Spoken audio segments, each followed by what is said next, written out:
Selamat malam hadirin sedama, yang mulia Biku Sangga, yang luhur Samanera Atasilani, yang terhormat Romo Ramani, Bapak, Ibu, dan saudara-saudari sekalian. Buddha Nubawena Soti Hotu. Dengan kekuatan nilai-nilai luhur Buddha, semoga kesejahteraan ada pada Anda. Selamat malam dan perkenalkan saya Feni yang akan membantu acara pada hari ini.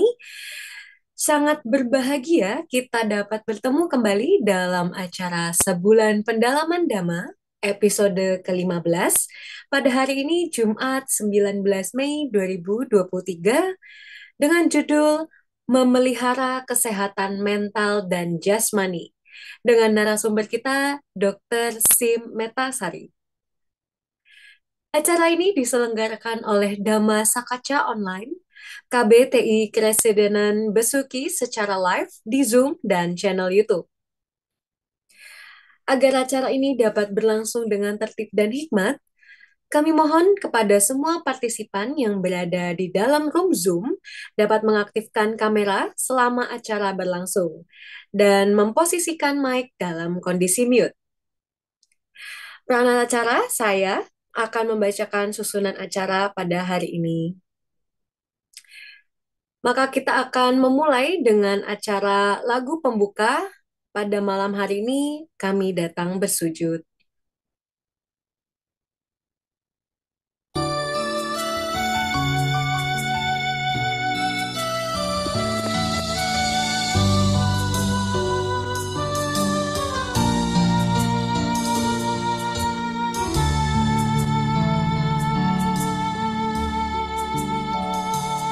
Duhai junjungan kami, Sang Buddha nan terpuji,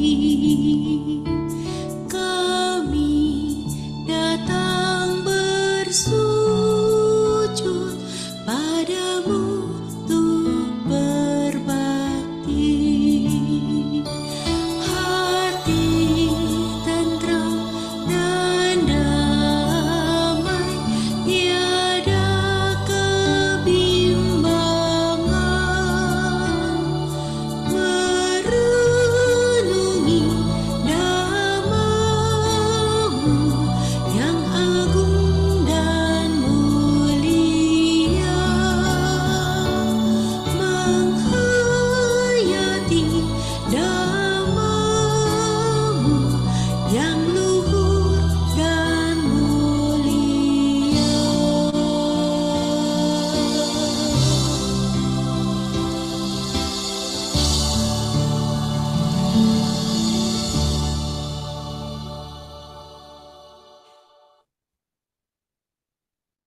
Pembacaan nama Karapata yang akan dipimpin oleh Romo Kennedy. Kepada Romo Kennedy kami persilakan. Baik, Bapak, Ibu, Saudara-saudari Dharma yang berbahagia, marilah kita bersama-sama merangkapkan kedua tangan untuk memberikan penghormatan kepada Guru Agung kita. Arahang Samma Sambuddho Bhagawa Arahang sama sambuddho bhagawa. Buddhang Bhagawantang Abhiwademi Buddhang bhagawantang abhiwademi. Sang Bhagawa yang Maha Suci, yang telah mencapai penerangan sempurna, aku bersujud di hadapan Sang Buddha, Sang Bhagawa. Swakato Bhagavata Dhammo Swakato bhagawata dhammo. Dhammang Namasami. Dhammang namassami. Dhamma telah sempurna dibabarkan oleh Sang Bhagawa. Aku bersujud di hadapan Dhamma. Supatipanno bhagavato sawaka sangho. Supatipanno bhagavato sawaka sangho. Sanghang namami. Sanghang namami. Sangha siswa sang bagawa telah bertindak sempurna. Aku bersujud di hadapan sangha. Selanjutnya, marilah kita bersama-sama membacakan parita permohonan atas sila yang akan dipimpin oleh Romo Kennedy. Andamayang athasilaradhanang karomasi mayang bhante tisarane nasaha athasila niyacama dutiyam pimayang bhante tisarane nasaha athasila niyacama tatiyam pimayang bhante tisarane nasaha athasila niyacama. Baik para remo, ramani ibu bapak saudara sekalian, ikuti apa yang saya ucapkan untuk kita memperteguh keyakinan kita pada Tiratana, Buddha, Dhamma, dan Sangha, dan juga memperbaharui dari sila kita. Maka dari itu ikuti apa yang saya ucapkan, bertekad dengan sepenuh hati untuk kita melaksanakan apa yang kita ucapkan ini. Yamam hang wadhamitang wadheta Ama bhante. Namo tassa bhagavato arahato samma sambuddhassa. Namo tassa bhagavato arahato samma sambuddhassa. Namo tassa bhagavato arahato samma sambuddhassa. Namo tassa bhagavato arahato samma sambuddhassa. Namo tassa bhagavato arahato samma sambuddhassa. Namo tassa bhagavato arahato samma sambuddhassa. Buddhang saranang gacchami. Buddhang saranang gacchami. Dhammang saranang gacchami. Dhammang saranang gacchami. Sanghang saranang gacchami. Sanghang saranang gacchami. Butiyampi buddhang saranang gacchami. Dutiyampi buddhang saranang gacchami. Butiyampi dhammang saranang gacchami. Dutiyampi dhammang saranang gacchami. Butiyampi sanghang saranang gacchami. Dutiyampi sanghang saranang gacchami. Tatiyampi buddhang saranang gacchami. Tatiyampi buddhang saranang gacchami. Tatiyampi dhammang saranang gacchami. Tatiyampi dhammang saranang gacchami. Tatiyampi sanghang saranang gacchami. Tatiyampi sanghang saranang gacchami. Sarana gamanang paripurnang. Ama bhante. Anatipata weramani sikapadang samadhiyami. Panatipata Weramani Sikkhapadang Samadhiyami. Adinadana Weramani Sikkhapadang Samadhiyami. Adinadana Weramani Sikkhapadang Samadhiyami. Brahmacharya Weramani Sikkhapadang Samadhiyami. Abrahmacharya Weramani Sikkhapadang Samadhiyami. Musawadha Weramani Sikkhapadang Samadhiyami. Musawada Weramani Sikkhapadang Samadhiyami. Surameraya Majapamadatthana Weramani Sikkhapadang Samadhiyami. Surameraya Majapamadatthana Weramani Sikkhapadang Samadhiyami. Wikala Bojana Weramani Sikkhapadang Samadhiyami. Wikala Bojana Weramani Sikkhapadang Samadhiyami. Nacakita wadita wisuka dasana malaganda wilepana dharana mandana wibusana tana Weramani Sikkhapadang Samadhiyami. Nacagita wadita wisukadasana malaganda wile panadharana mandana wibusanathana Weramani Sikkhapadang Samadhiyami.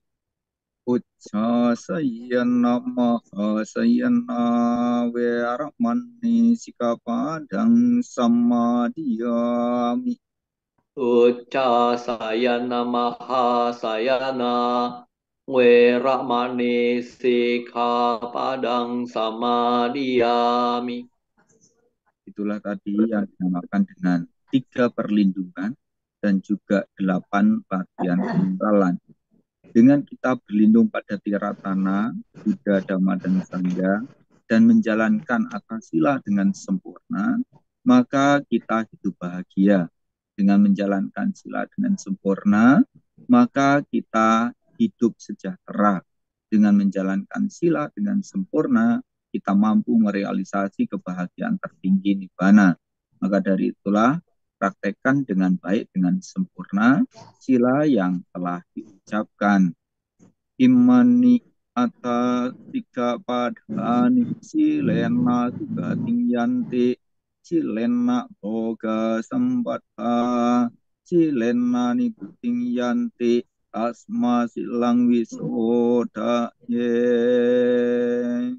Ama Bante Sadhu Sadhu Sadhu. Anumodana kami ucapkan kepada Bante Tijapunyo yang telah membimbing atas sila pada malam hari ini.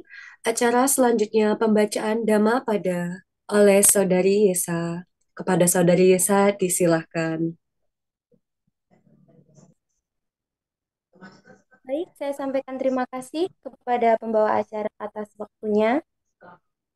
Pembacaan Dhamma pada Magawaga Syair 277. Sabe tengkah anicca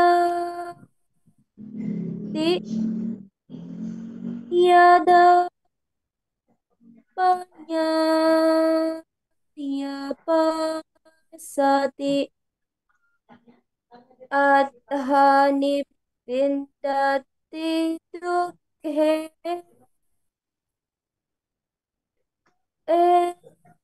seko wisudya, yang artinya segala sesuatu yang berkondisi tidak kekal adanya. Apabila dengan kebijaksanaan orang dapat melihat hal ini, maka ia akan merasa jemu dengan penderitaan. Inilah jalan yang membawa pada kesucian. Se, se, se. Baik, terima kasih. Waktu saya kembalikan kepada. Anumodana kami ucapkan kepada Saudari Yesa, dan kini tiba saatnya acara yang kita tunggu-tunggu, yakni acara eh, bincang-bincang juga dengan sebulan pendalaman Dhamma, yakni dengan Dr. Sim Metasari yang akan dimoderatori oleh Romo Kennedy. Kepada Romo Kennedy, kami persilakan. Baik, Bapak Ibu, saudara-saudara sedama yang berbahagia. Sebelum kita mulai pemaparan Dhamma oleh Ramani Metasari, adalah baiknya kita untuk melihat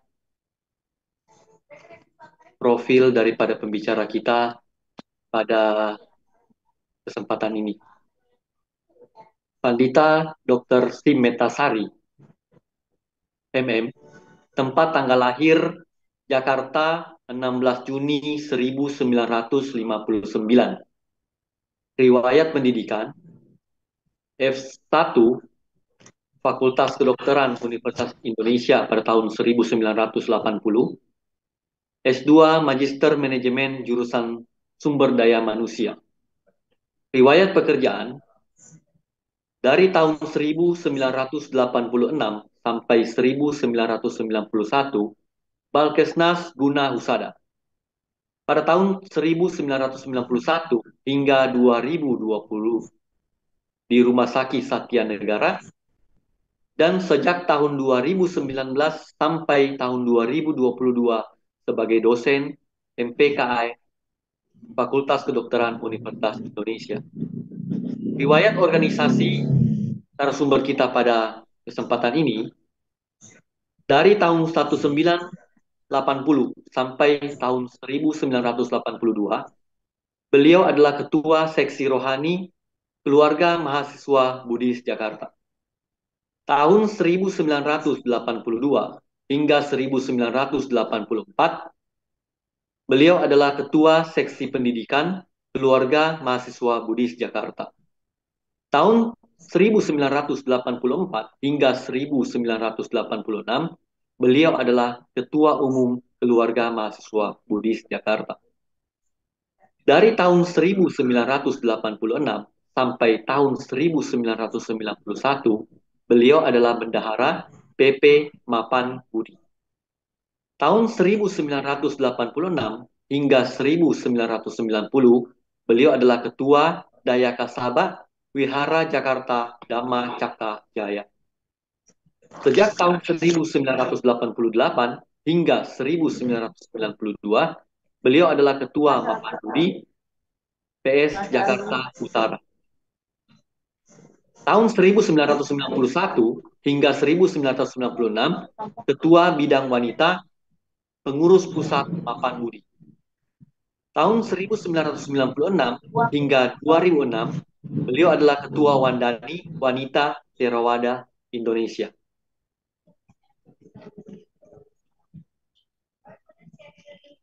Baik, Bapak Ibu Saudara-saudara sama yang berbahagia, pada kesempatan ini sungguh berbahagia kita bertemu dengan Ramani secara langsung walaupun lewat Zoom dan via kanal YouTube.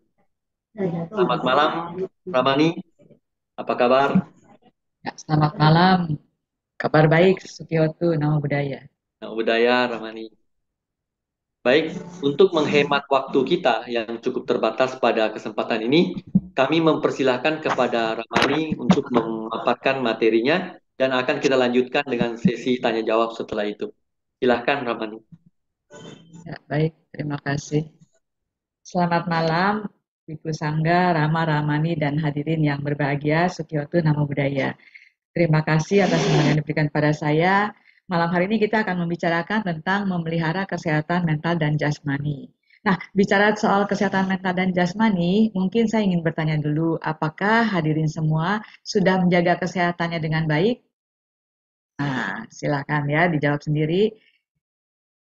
Jadi hari ini kita akan membicarakan secara mungkin lebih detail mengenai cara merawat kesehatan kita.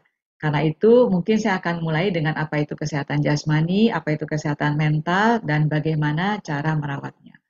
Bicara soal kesehatan jasmani, saya kira semuanya sudah tahu ya, yaitu fisik yang normal, ya, tidak sakit dan semua organ berfungsi secara maksimal, dapat melakukan aktivitas fisik dengan baik, dan tubuh dapat melawan penyakit kalau ada yang masuk. Jadi nggak semua kuman ataupun virus yang masuk ke dalam tubuh kita menyebabkan kita sakit.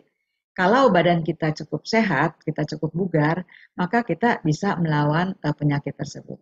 Atau kita tidak menjadi sakit. Karena kita tahu bahwa dampak dari sakit jasmani itu sangatlah tidak menyenangkan. Mulai dari sakit gigi. Kalau kita sakit gigi, ya, maka kinerja kita akan berkurang. Mungkin ada yang pernah sakit gigi? Atau ada dokter gigi di sini? Ya, jadi sakit gigi yang mungkin kelihatannya kecil aja bisa mempengaruhi kinerja kita. Atau kalau kita kena penyakit darah tinggi, ya maka kepala kita akan sakit, mungkin kita rasanya mumet atau sulit untuk konsentrasi dalam berbagai hal. Demikian pula kalau kita kena kencing manis misalnya, kita harus diet. Kalau makan nggak bisa sembarangan. Bahkan ada beras yang khusus buat orang kencing manis, ataupun makanan-makanan tertentu harus ditakar, ya, sehingga kita tidak bisa sepuasnya, makan sekenyangnya, makan sesukanya. Demikian pula kalau kita kena gagal ginjal misalnya, kita harus cuci darah, dan ketika kami menyelenggarakan seminar tentang donor organ, waktu itu hadir seorang yang sudah mendonorkan ginjalnya kepada kakak kandungnya karena kakak kandungnya yang berprofesi sebagai pramugari kena gagal ginjal dan harus cuci darah 3 kali seminggu sehingga tidak bisa melaksanakan profesinya sebagai pramugari, dan sang adik begitu tulus menyumbangkan ginjalnya kepada sang kakak sehingga kakaknya bisa sehat kembali dan bisa berprofesi sebagai pramugari kembali. Lalu demikian pula dengan penyakit kanker. Biaya kemo kita tahu mahal sekali ya. Ada biaya kemo atau obat kemo yang sekali digunakan perlu uang sampai 40 juta. Dan menurut WHO, World Health Organization, kesehatan adalah keadaan yang sempurna fisik, mental, dan sosial. Tidak hanya bebas dari penyakit, kelemahan, kecacatan.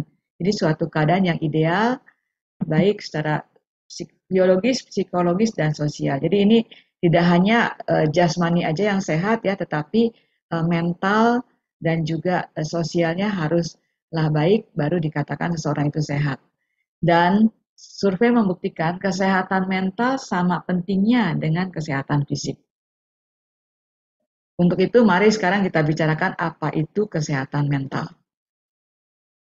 Kesehatan mental adalah kondisi di mana individu memiliki kesejahteraan yang mampu menyadari potensinya, mampu mengatasi tekanan hidup pada berbagai situasi, mampu bekerja produktif, dan mampu memberikan kontribusi.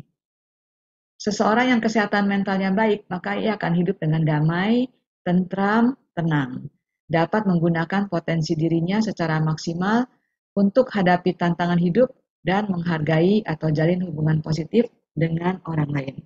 Sedangkan seseorang yang kesehatan mentalnya buruk, dia bisa mengalami gangguan berpikir, suasana hatinya tidak baik, dia jadi suka marah-marah, emosinya bisa mengarah pada perilaku buruk. Nah, kesehatan mental yang buruk bisa menyebabkan masalah dalam kehidupan sehari-hari. Bisa menurunkan prestasi di sekolah, produktivitas kerja, dan penyakit-penyakit yang disebabkan oleh pikiran, atau yang kita kenal sebagai psikosomatis. Itu masalah kesehatan mental yang paling umum terjadi, misalnya stres, ya kan.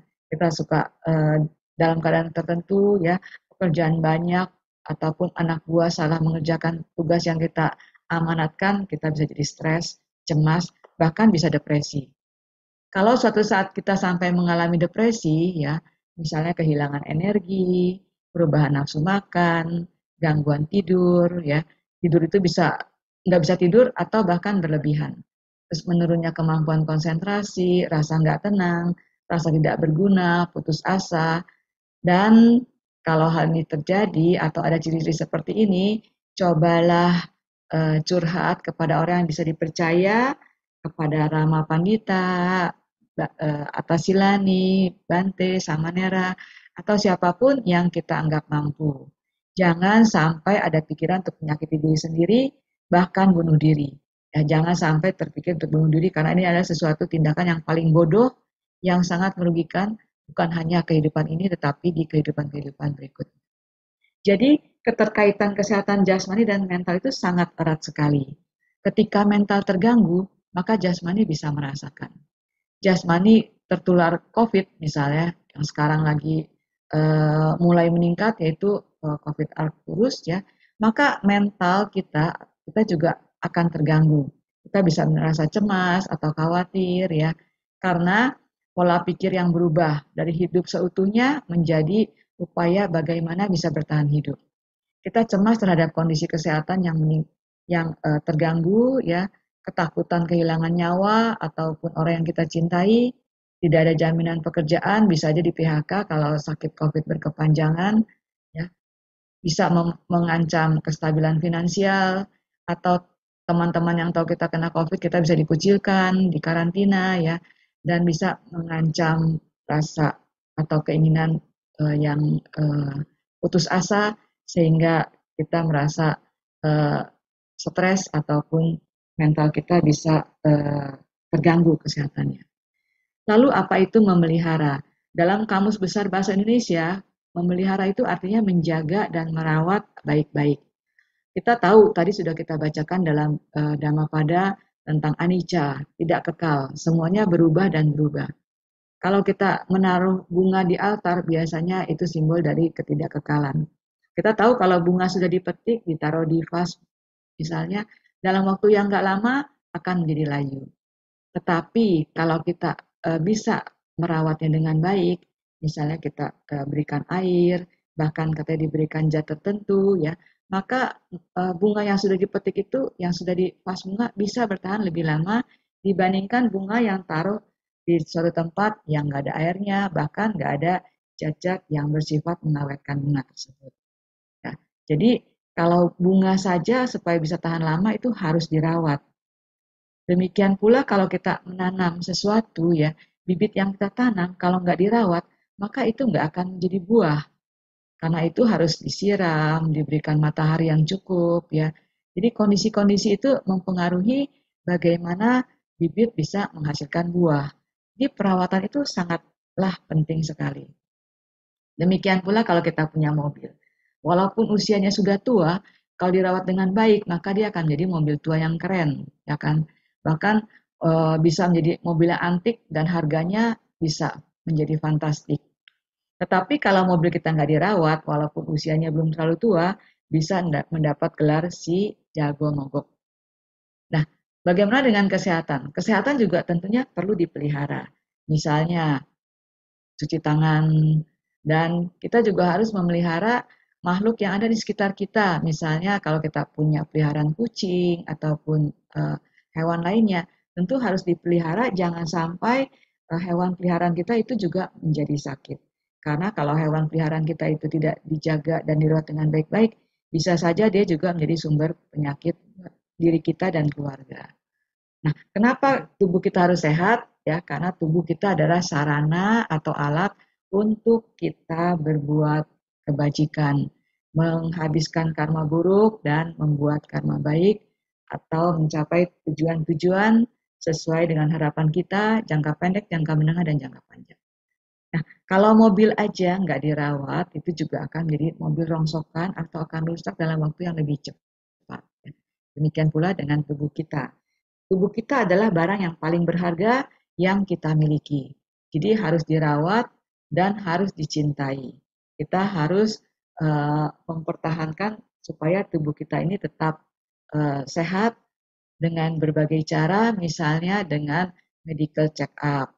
Ya, buat yang udah mulai ada usia, mungkin kontrol tekanan darah secara teratur dan di waktu-waktu tertentu periksa laboratorium untuk mengetahui apakah ada penyakit-penyakit yang mulai muncul sesuai dengan faktor usia atau lingkungan kita yang uh, kurang menguntungkan.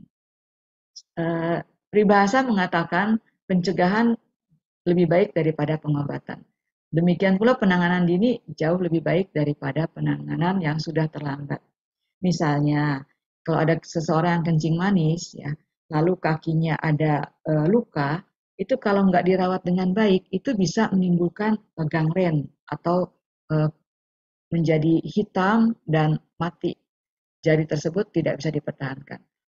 Kalau luka kencing manis nggak dirawat dengan baik secepat mungkin, maka akan berakibat menjadi gangren ya, yang saya tunjukkan ini ya, hitam, dan ini perlu diamputasi.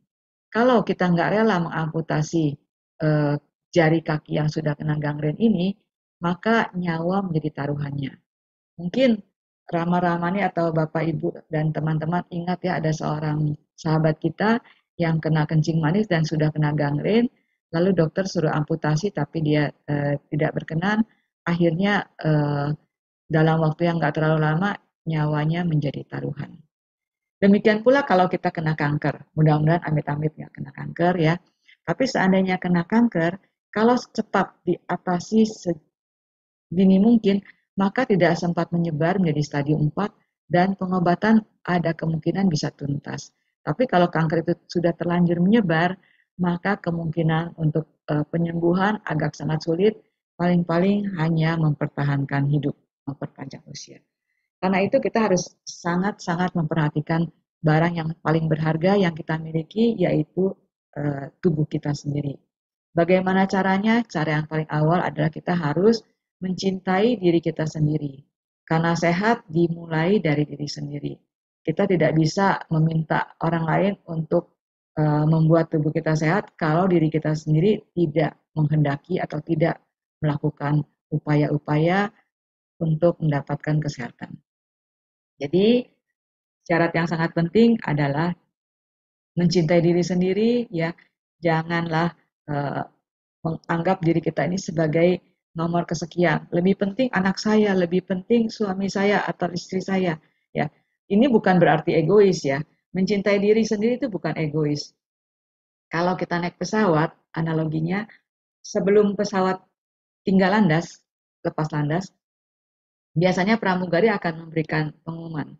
Seandainya terjadi hal yang tidak diharapkan, maka semua penumpang yang membawa anak harus menggunakan maskernya dahulu, baru menggunakan masker kepada anaknya.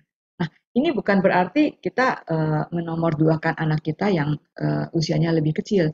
Tetapi kalau diri kita sendiri nggak selamat, bagaimana kita mau menyelamatkan anak kita atau orang-orang yang lainnya. Jadi diri sendiri harus selamat, baru kita bisa menyelamatkan orang lain.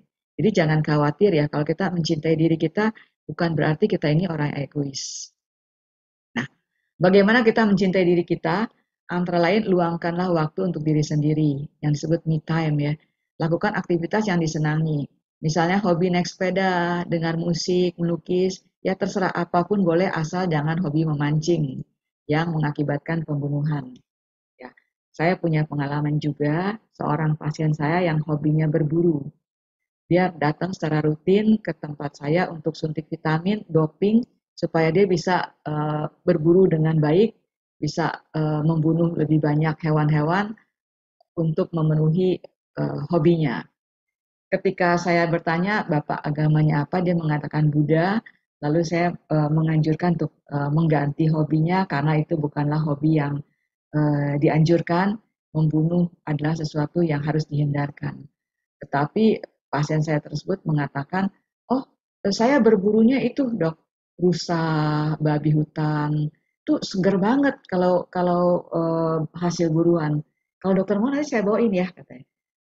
Dan dia mengatakan, buruan itu saya nggak makan sendiri kok, saya juga nggak jual, tapi saya bagi-bagi ke panti asuhan, kepada orang-orang yang menginginkan. Jadi dia merasa dia berburu itu dia berbuat baik karena dia berdana hewan-hewan tersebut ke panti asuhan dan juga ke panti-panti yang dianggap membutuhkan protein tinggi atau gizi yang lebih baik. Jadi kalaupun kita punya hobi, kita memang boleh menyalurkan supaya kita happy, tetapi tetap kita jangan lupa untuk menjaga sila, jangan sampai kita melanggar sila hanya untuk memuaskan diri atau untuk kesenangan pribadi. Ya, jadi ciptakanlah kebahagiaanmu sendiri, tetapi tetap harus mengikuti aturan-aturan yang sudah kita pegang. Hari ini adalah Uposatha ya, sebagian besar umat kita menjalankan Atasila, tapi minimal Pancasila tidak boleh dilanggar apapun alasannya. Nah, di dalam cara tepat menjaga kesehatan mental, me time ini juga termasuk salah satunya ya. Luangkan waktu untuk diri Anda sendiri, alias jangan lupa untuk membahagiakan diri kita, mengenali diri kita sendiri, atau lakukan hobi yang kita sukai, selain bersahabat dengan hal yang mengaruhi fisik dan mental kita, jaga pola makan, hubungan yang sehat dan positif dengan lingkungan, istirahat cukup, dan aktivitas fisik atau olahraga. Tujuan kita menjaga kesehatan fisik dan mental adalah untuk berumur panjang, tetapi umur panjangnya yang produktif ya. Nah, kita lihat salah satu biku kita yang paling panjang usia saat ini adalah Biku Kantidaro yang kita muliakan ya. Beliau walaupun usianya sudah lebih dari 90 tahun, tapi masih terus berjuang memupuk parami. Ya. Di dalam Guinness World Record, saya melihat ada seorang ibu yang usianya sampai 119 tahun. Ini juga termasuk umur panjang ya, karena rata-rata umur orang Indonesia saat ini di bawah 100. Kita semua boleh berharap untuk panjang umur. Kalau kita ulang tahun, biasanya sahabat-sahabat atau keluarga kita mengucapkan selamat ulang tahun, semoga panjang umur. Tetapi tentunya kita ingin panjang umurnya tidak seperti boneka hidup, ya, atau yang pikun, sakit-sakitan, jompos, yang tergantung pada alat untuk mempertahankan hidup. Tetapi kita ingin sehat, panjang usia, tapi tuanya bukan sekedar tua, tetapi tua yang berkualitas, yang masih bisa berkontribusi. Di dalam survei mengatakan ada 4 faktor yang mempengaruhi kesehatan. Yang pertama adalah gaya hidup. Kalau kita hidupnya itu sepanjang hari terus megangin handphone ya, kita terus main-main dengan gadget, tentunya dikhawatirkan kesehatan kita kurang maksimal karena radiasi dari handphone juga kadang berpengaruh negatif terhadap kesehatan kita. Atau kalau kita berada di lingkungan yang polusi, ya, misalnya kita berada dalam lingkungan ruangan tertutup yang mana teman-teman sekitar kita semuanya merokok, kita menjadi perokok pasif, itu juga membahayakan kesehatan kita. Atau kalau kita berada di tempat yang jauh dari pelayanan kesehatan, jauh dari vaskes, ya, seperti kita ketahui ketika COVID itu merajalela, maka ada beberapa pasien yang katanya meninggal di jalan karena terlambat mendapatkan penanganan. Kemudian faktor genetik, faktor keturunan, ini juga bisa berpengaruh. Ya, jadi ada memang penyakit-penyakit yang tidak bisa dihindarkan karena memang faktor bawaan. Jadi hendaknya kita memperhatikan bagaimana gaya hidup sehat supaya kita bisa terhindar dari hal-hal yang sebetulnya bisa kita hindarkan ya. Misalnya jaga berat badan ideal, konsumsi lebih banyak buah dan sayuran, jangan tergantung pada fast food ya, cek kesehatan secara teratur, hindari alkohol, rokok, dan juga mengenali faktor resiko. Karena sebetulnya sehat itu bisa memang akibat karma yang lampau, misalnya yang saya katakan tadi karena faktor genetika atau keturunan. Ada orang yang sejak lahir sudah cacat, misalnya jantungnya, klapnya bocor, ataupun mengalami penyakit-penyakit hal-hal lain yang karena faktor keturunan, misalnya hemofili atau penyakit lainnya. Kemudian ada juga karena karma yang sekarang. Karma yang sekarang yaitu yang saya sampaikan tadi adalah pola hidup. Kita makan yang nggak sesuai, ya, terlalu banyak atau terlalu sedikit, tidak olahraga, tidak punya teman yang baik, ya, bergaul dengan orang yang jahat, orang yang dungu, maka kita diajak untuk berkeluyuran di malam hari, menggunakan narkoba, ya, mabuk-mabukan, ya, lalu tidur juga nggak cukup, bergadang, dugem, kita tidak melakukan dana, silas, meditasi, ya, sehingga kita mungkin suatu saat kita mengalami stres, ya, karena kita nggak belajar bagaimana kiat hidup sehat, nggak mengetahui apa itu prokes, bagaimana vaksin, ya, karena sebetulnya vaksin ini sangat bermanfaat sekali, bukan hanya COVID, tetapi vaksin-vaksin yang lainnya. Misalnya vaksin hepatitis, kalau kita masih sehat, kita vaksin imunisasi hepatitis misalnya, itu biayanya sangat murah sekali. Tapi kalau kita sudah kena hepatitis, itu biayanya bisa mahal sekali dan bisa berakibat sirosis, bahkan bisa menjadi kanker hati yang tentunya bisa mengancam nyawa kita juga.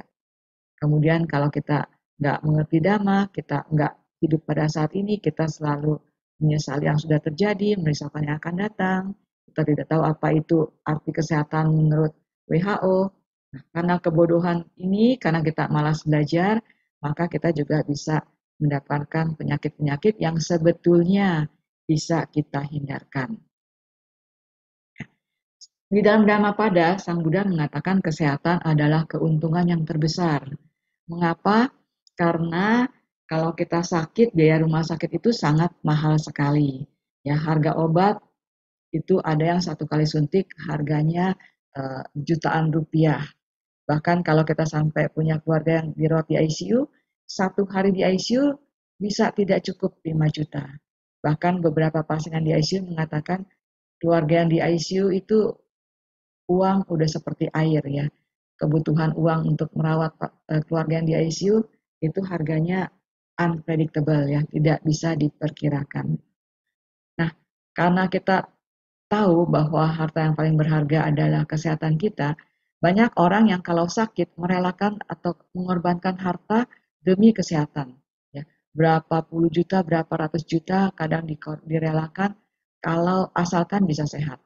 Tetapi anehnya kadang-kadang kita suka mengorbankan kesehatan hanya untuk mendapatkan 3 ta, yaitu harta, tahta, dan wanita. Nah, ini mungkin menjadi bahan perenungan, ya.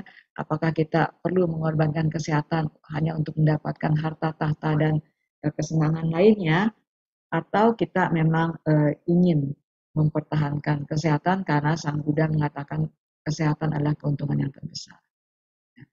Jadi Sang Buddha juga di dalam Abhidhamma Sanggaha menjelaskan bahwa kalau kita mau sehat, kita harus memperhatikan cita, utu, kama, dan ahara. Ya. Jadi kita harus berusaha untuk mempertahankan pikiran kita, nggak stres, nggak marah, nggak benci, nggak iri, nggak khawatir, ya, tapi penuh dengan cinta kasih sayang, dan rajin bermeditasi. Kita juga tidak berada di suhu atau lingkungan yang nggak sesuai. Misalnya kalau COVID masih belum reda, kita juga tidak berada di lingkungan yang pengap, ya, berkerumun, dan dilingkungi oleh orang-orang yang tidak prokes. Tapi kita terus menjaga kebersihan, ventilasi, dan berada dalam lingkungan yang mendapat sinar matahari.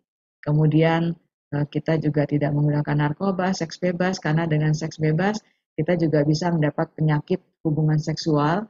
Kalau dahulu yang dikhawatirkan adalah penyakit gonore ataupun penyakit sifilis yang terkenal sebagai julukan penyakit Raja Singa.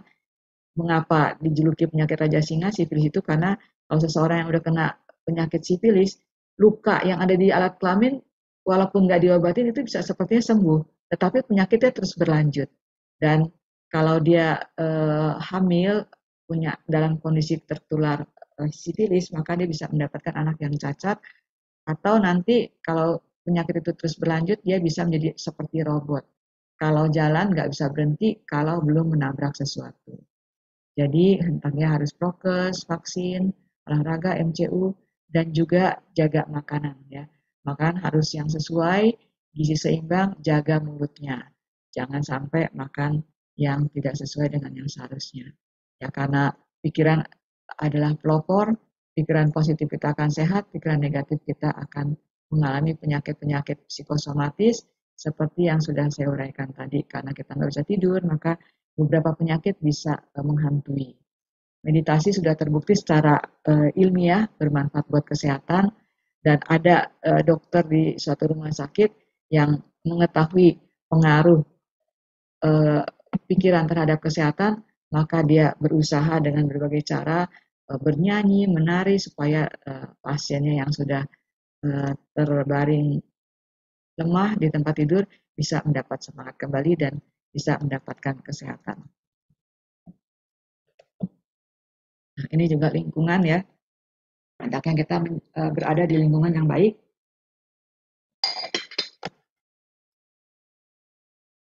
Dan di Indonesia sebetulnya matahari sangat banyak, tetapi kadang-kadang kita takut hitam, takut kulit kita rusak, kita pakai sunblock seluruh tubuh atau menghindari matahari.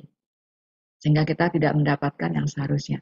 Rumah kita kadang-kadang ventilasi sudah bagus, tetapi jendela ini kadang lupa dibuka atau ditutup horden rapat-rapat, sehingga juga tidak mendapatkan manfaat dari fasilitas yang sebetulnya sudah tersedia. Ya, kemudian gaya hidup ya, kita sudah tahu bahwa kalau kita punya ulah yang nggak baik, maka kita akan mendapatkan dampaknya termasuk kesehatan kita. Misalnya ngebut-ngebutan di jalan, kita bisa mengalami kecelakaan, cedera kepala berat, perdarahan di kepala, dan sebagainya. Melakukan hubungan seks di luar nikah, bisa hamil di luar nikah, akhirnya kita melakukan aborsi karena tidak tahu siapa ayah yang ada dalam kandungan. Dan kalau kita tidak menggunakan masker, tidak vaksin, tidak olahraga, maka kesehatan kita juga kurang optimal. Jadi kalau bisa cobalah manfaatkan waktu yang kita miliki, walaupun sangat singkat sekali, untuk kita manfaatkan buat aktivitas fisik, olahraga ya, dan juga kegiatan-kegiatan yang membuat jasmani kita lebih sehat ya.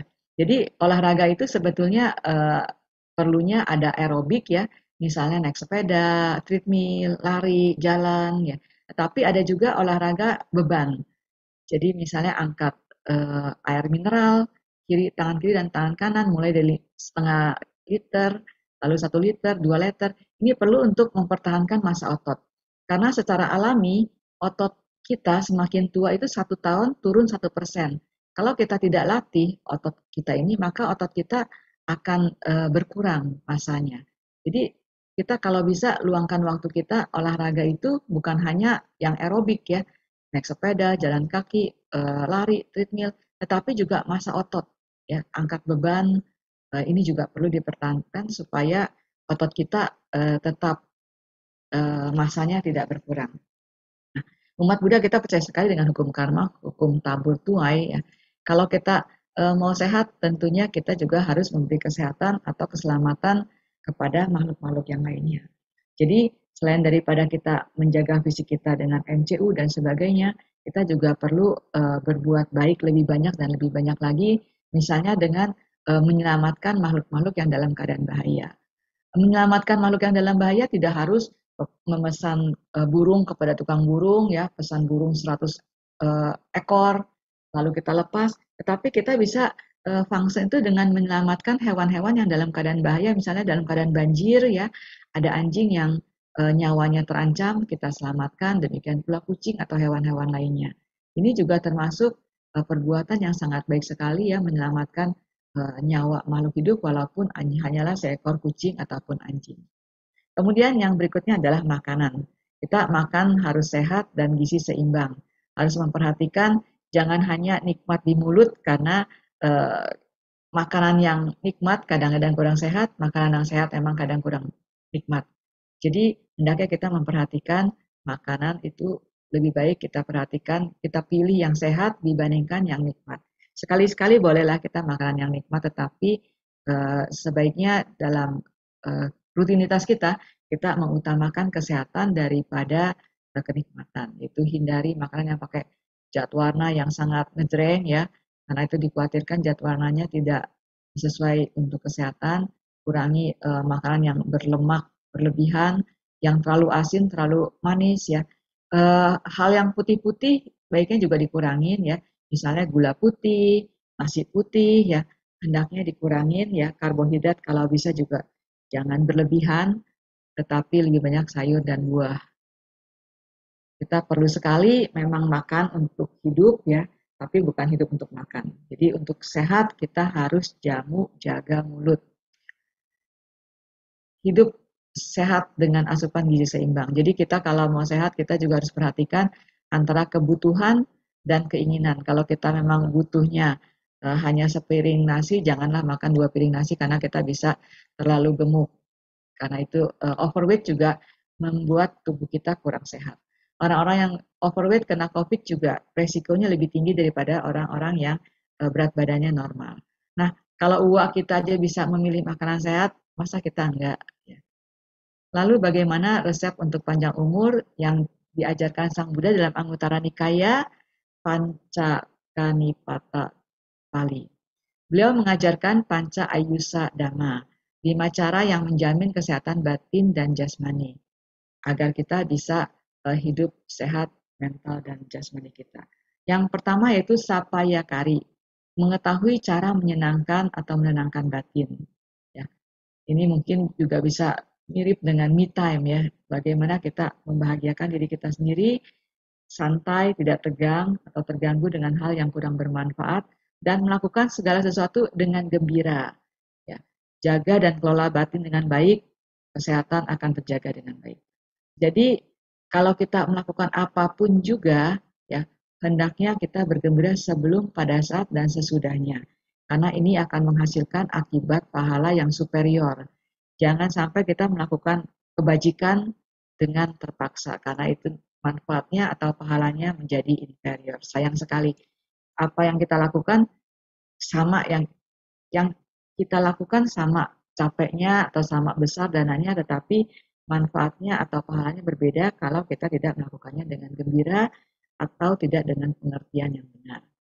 Kemudian yang kedua adalah parinata boji, yaitu mengetahui makanan dan minuman yang sesuai. Karena tujuan makan bukan untuk kesenangan, tapi untuk menjaga berlangsungnya tubuh ini. Ya. Orang yang lapar nggak dapat belajar dhamma. Ya, kita membayangkan orang yang kelaparan seperti ini, ya kalau perutnya lapar, ya Sang Buddha juga mengatakan bahwa kalau seseorang mau belajar dhamma dengan baik, hendaknya perutnya tidak kelaparan. Karena hal itu pernah beliau lakukan ketika beliau akan memulai khotbah, tapi beliau tunda karena ada seorang gembala yang ingin mendengarkan dhamma tapi masih belum makan. Tapi juga jangan serakah seperti ini ya, karena makan berlebihan juga bisa mengakibatkan penyakit karena overweight. Makan sesuai kebutuhan, bukan sesuai keinginan. Nah, ini dalam Donapaka Sutta juga dijelaskan ya, Sang Buddha memberi nasihat kepada Raja Pasenadi yang overweight bahwa hidup mindful, hidup berkesadaran penuh, dan makan secukupnya. Kalau setiap malam makan berlebihan, kekenyangan, dan tersengal-sengal, seseorang yang hidup penuh ini akan menimbulkan penyakit. Tetapi seseorang yang hidup penuh kesadaran dan tahu ukuran dalam makan, maka perasaan gak enak karena makan berlebihan akan hilang dan bisa mengakibatkan ketuaan melambat atau kita tidak cepat tua, umur lebih panjang, dan tidak sakit-sakitan karena kekenyangan. Ya, ini pernah Sang Buddha nasihatkan kepada Raja Pasenadi yang hobi makan. Jadi sebaiknya nggak makan berlebihan seperti ini, dan bagus sekali kalau kita atasi lah ya, kita malam nggak makan, karena memang secara survei mengatakan terutama buat orang yang sakit mah sebaiknya tidak makan 3 jam sebelum tidur. Jadi 3 jam sebelum tidur sebaiknya tidak makan lebih dulu. Atau maksudnya berhentilah makan sebelum kenyang. Bagus itu makan kalau 3/4 kenyang. Jadi jangan sampai kekenyangan baru berhenti. Tetapi sebelum terlalu kenyang sudah boleh berhenti atau makanlah sampai 3/4 kenyang.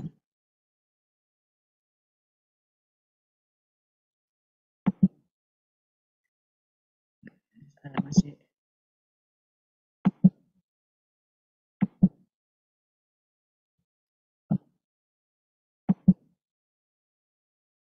ya mungkin karena ini slide-nya agak error nih. Mungkin ada yang mau bertanya, silakan.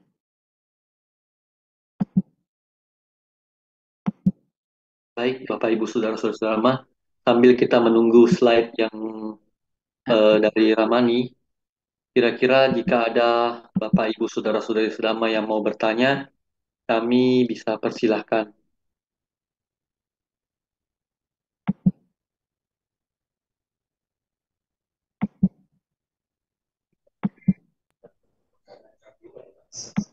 Baik, Ramani, sebelum sambil kita menunggu. Nanya, Romo, Oh iya, silakan saya Ibu mau nanya, Kristinawati, silakan Bu. Ya, Krisnawati. ya, Selamat malam, silakan. Ibu Metasari, Selamat malam. Nama Budaya. Ya, nama budaya.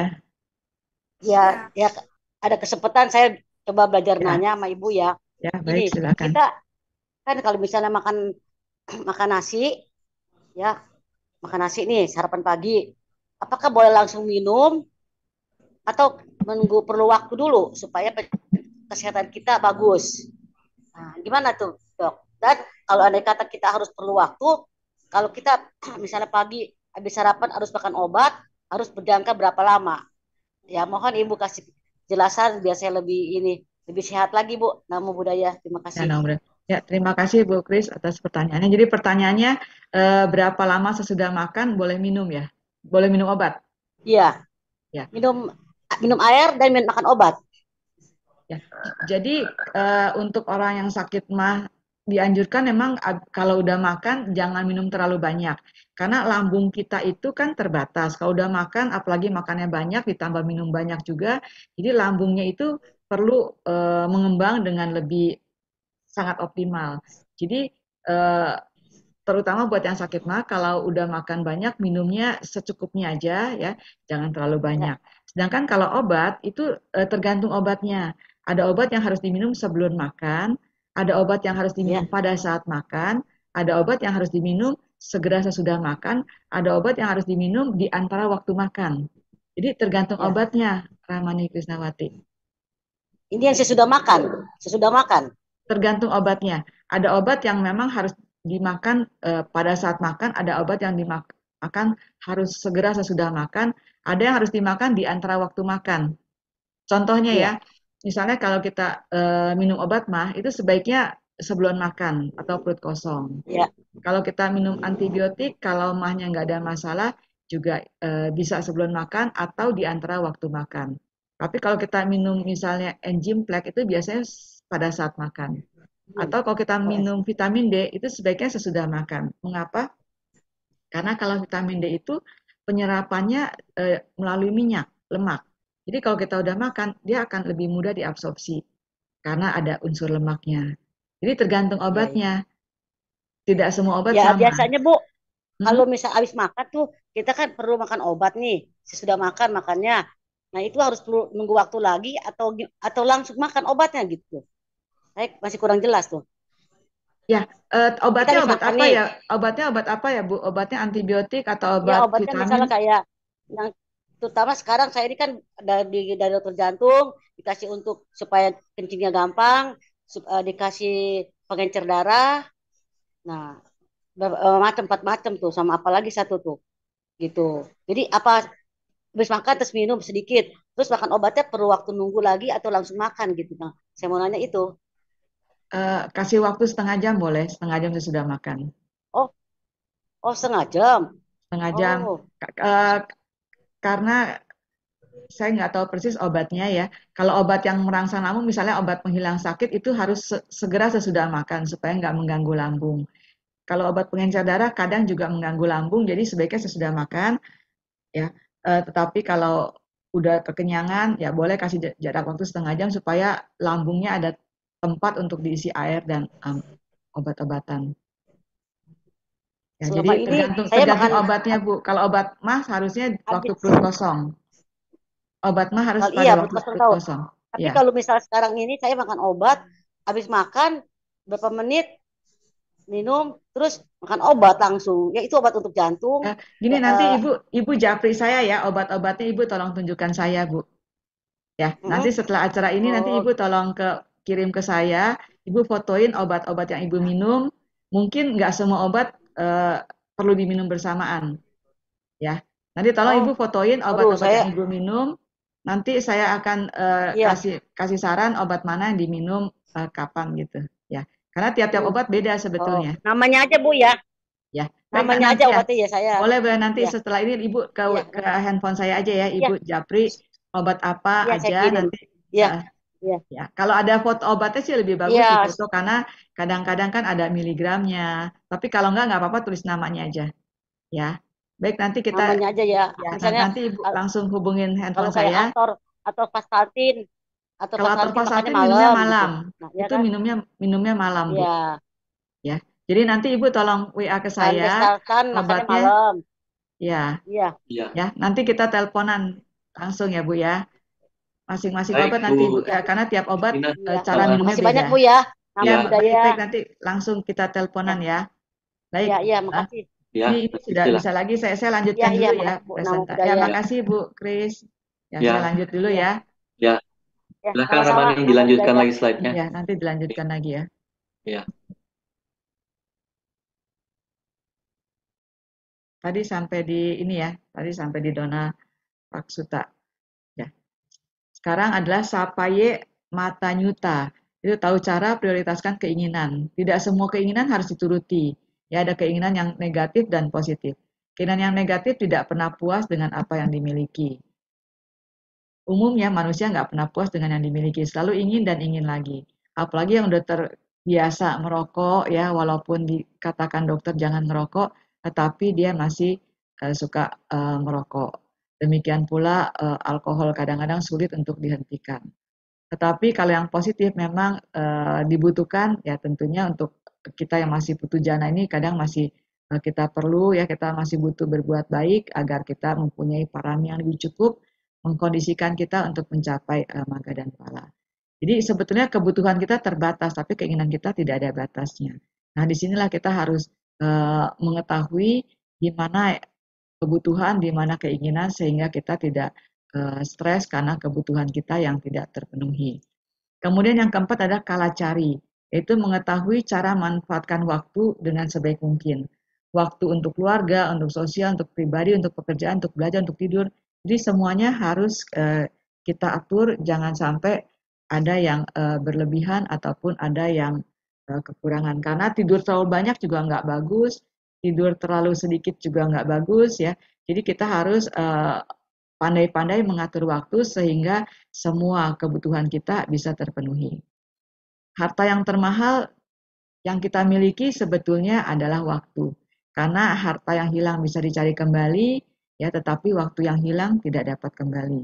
Jadi kita harus benar-benar mengatur waktu kita sebaik-baiknya dalam kehidupan kita.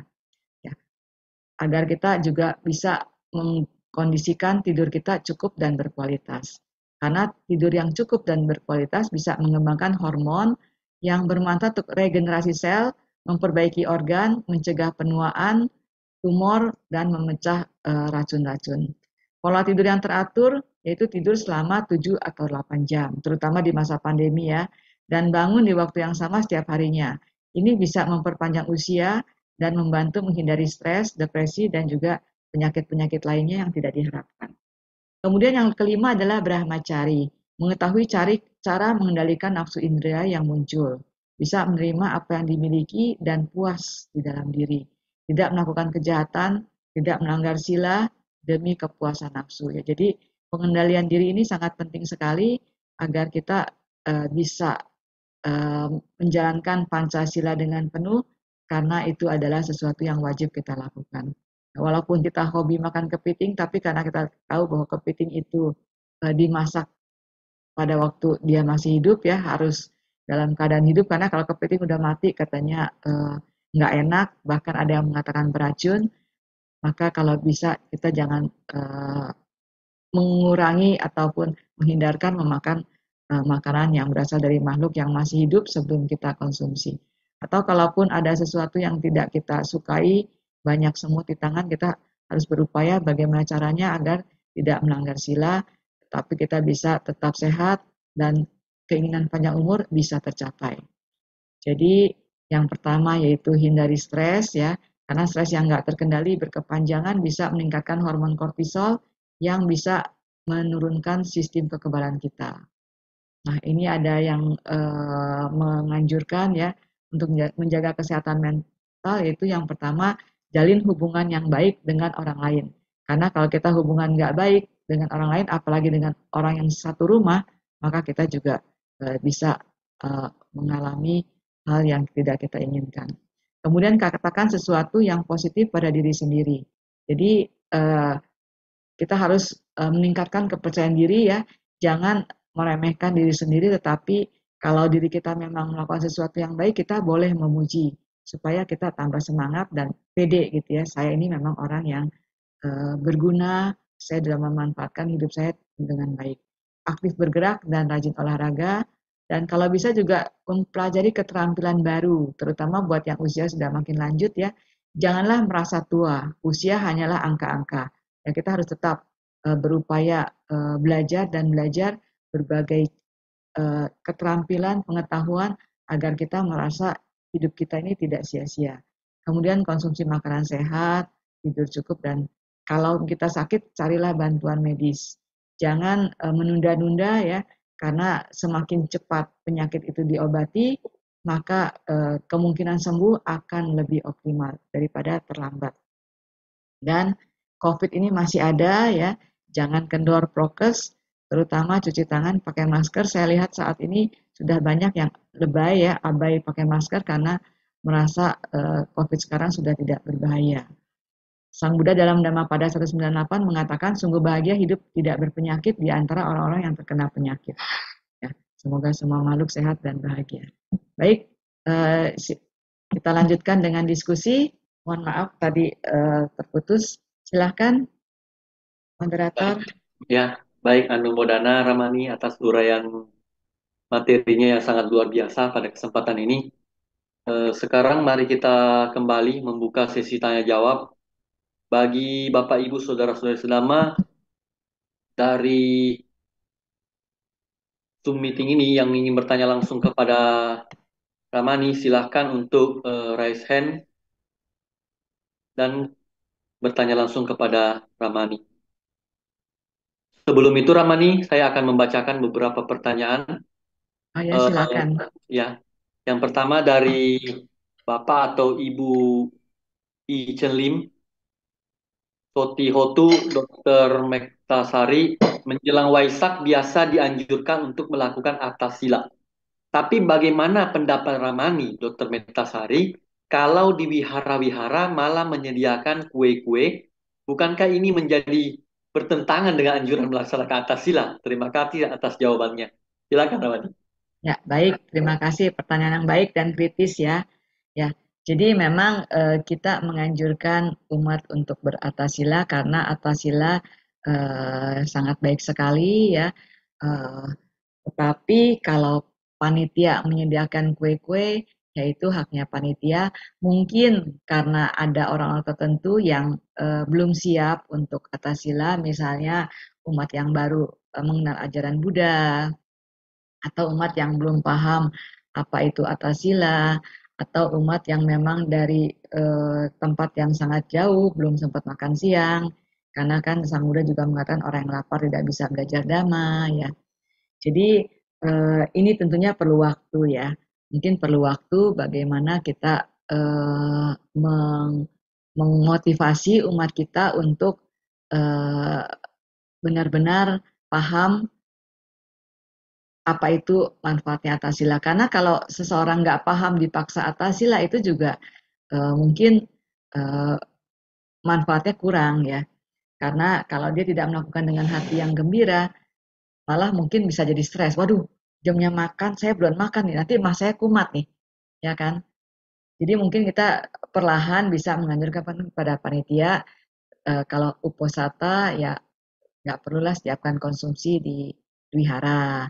Atau kalaupun mau disiapkan mungkin buat orang yang memang sedang sakit parah gitu kan. Ada juga orang yang memang mahnya sangat sangat kritis ya, eh, baru keluar dari rumah sakit misalnya, atau lagi COVID-nya lagi ya kalau lagi COVID nggak boleh ke wihara ya, nggak boleh ke wihara dulu.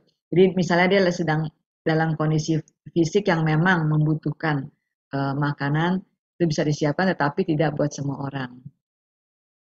Itu saran saya. Bagaimana, kira-kira terjawab nggak? Iya, baik sekali atas jawabannya Ya, Ramani.